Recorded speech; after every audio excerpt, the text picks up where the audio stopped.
You're incredibly strong, kind, capable, and really, really lucky. The world needs more people like you. Remember that revenge movie I told you about, Children of Devils? I still haven't found it, but I came across another videotape with the same name. Turns out, in that story, the Children of Devils are actually the children of gods. Sorry for rambling. Hope you don't mind. They should be back soon. Please, look after Vivian for me.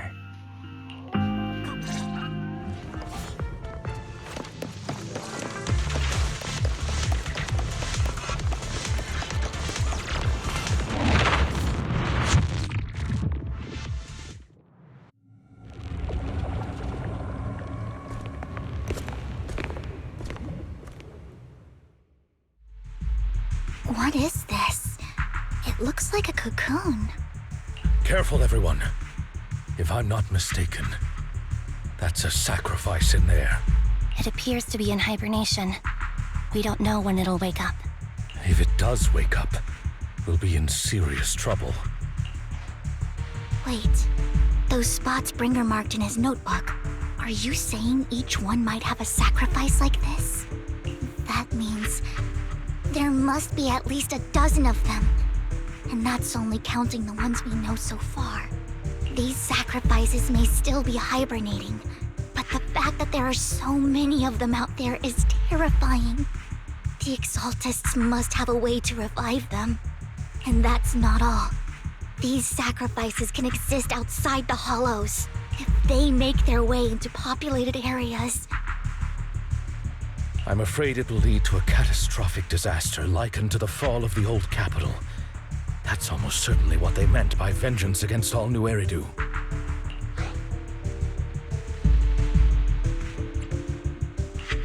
Let's find a way to get rid of these sacrifices.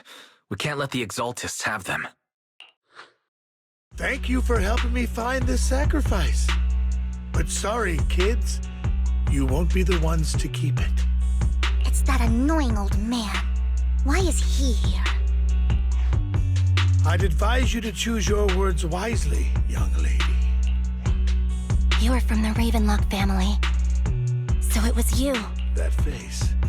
Oh, I know you. I heard about what happened to your friend. Truly unfortunate. If only she'd been smarter. It seems your goal was this sacrifice all along. You've been tailing us, haven't you? Keeping your distance so that I wouldn't notice. As expected of a Wolf-Thyran, you are very perceptive. That's right. All thanks to your ex-partner, we were able to carry out our plan smoothly. My ex-partner? I'm not exactly happy being called that, but what he said is true. Wait, Hugo, what do you mean? I made a deal with Mr. Hartman in advance. So, would you kindly step aside and let us have this sacrifice? Of course, you can choose to refuse, but if you do, then I'll have to take coercive measures. What did you offer him? Everything we know about the sacrifices plus the core itself. But why? It's simple. I want to climb higher. Mr. Hartman offered me a chance to join Tops. Who could say no to that?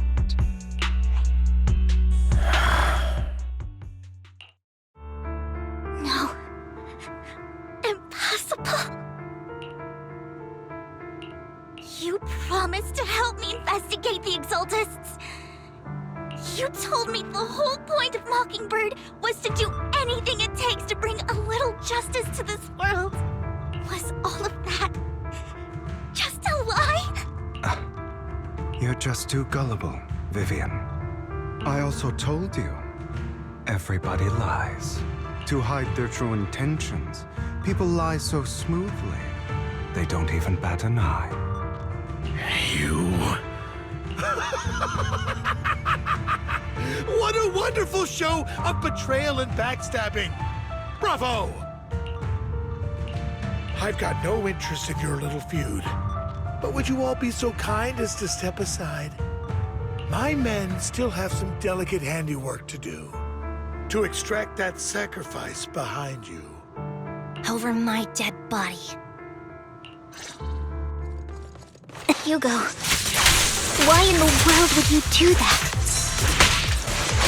Evade, now! Instead of wasting your time on idle chatter, why not focus your energy on the battle ahead? A perfect conduit. Your plans will never succeed. It's useless. Don't you get it? You're not just going against the people in front of you. You're not going against me.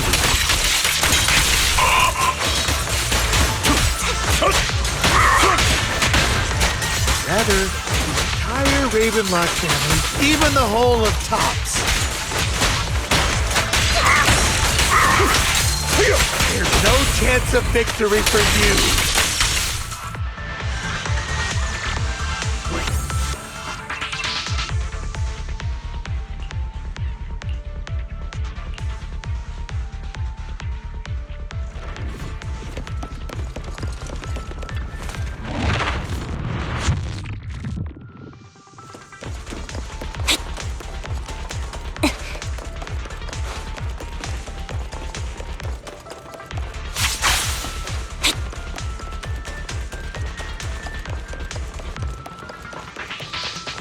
Hugo, don't make a choice you'll regret.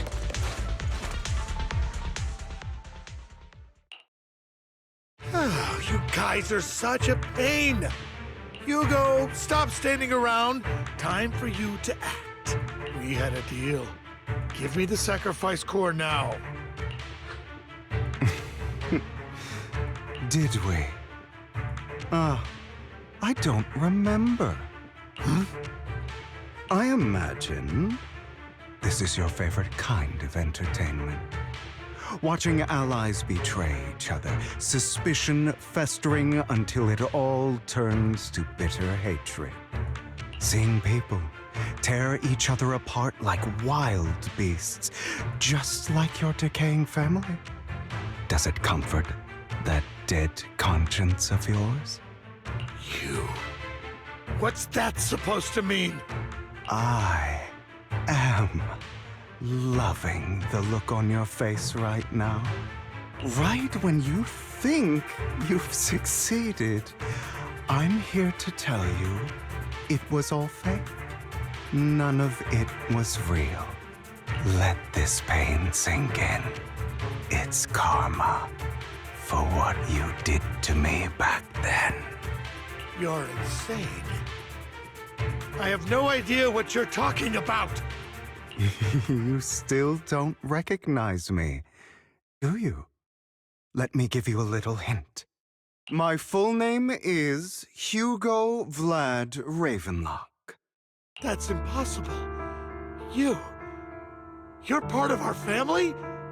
I may be an illegitimate child, but I have the same blood flowing in my veins as you. I know you. You're that bastard of his. Damn it.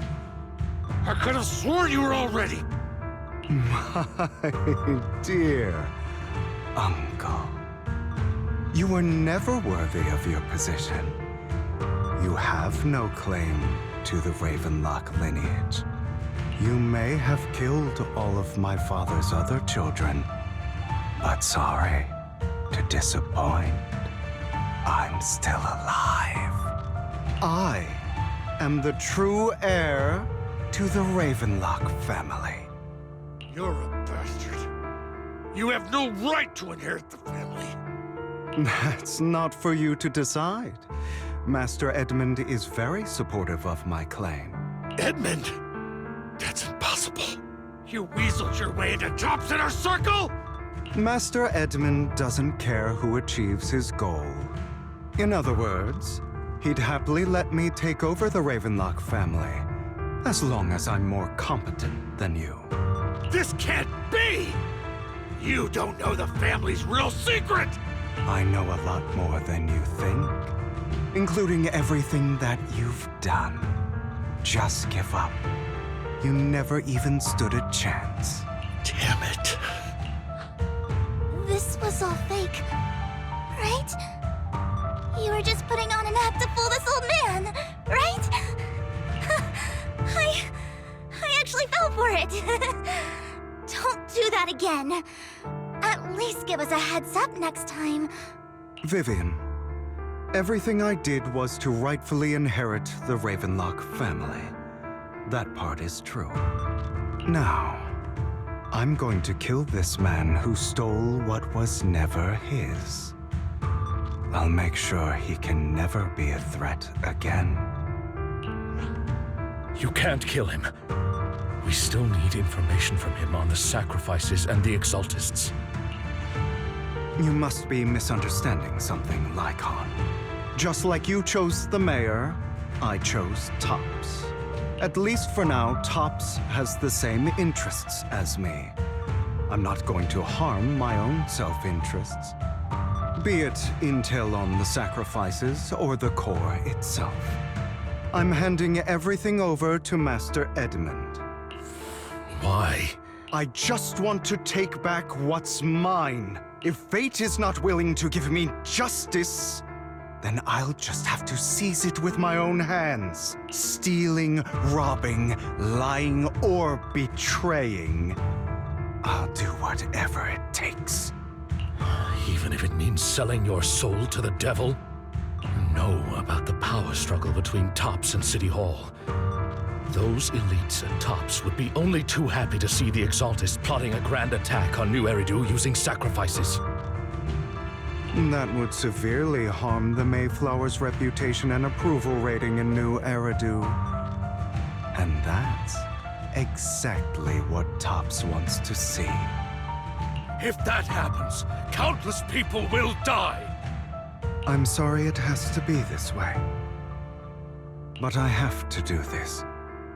I'm going to get everything Master Edmund wants. Inherit the Ravenlock name, climb to the top. And then I'll be able to change everything for good. For a permanent and absolute victory, we must endure the pain of cutting away rotten flesh and persevere through the darkest hour before dawn. Someone has to do it.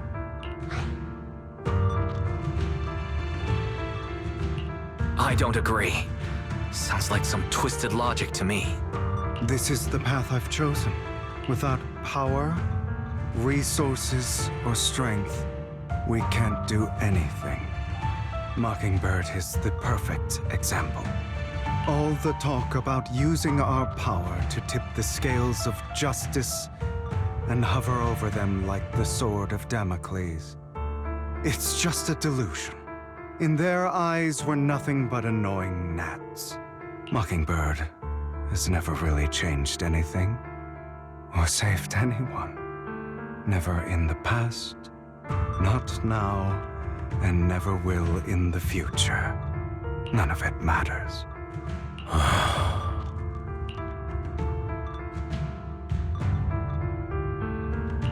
But even so, you shouldn't become the kind of person you hate. Sorry, Proxy. I know what you're trying to say. But this isn't some children's story of a dragon slayer becoming an evil dragon. Sometimes, to slay the dragon, you must first become one. With sharp claws, rending fangs, and strength enough to destroy anything. So I will bloody my hands. I will carry the weight of my sins. I will become the Abyss.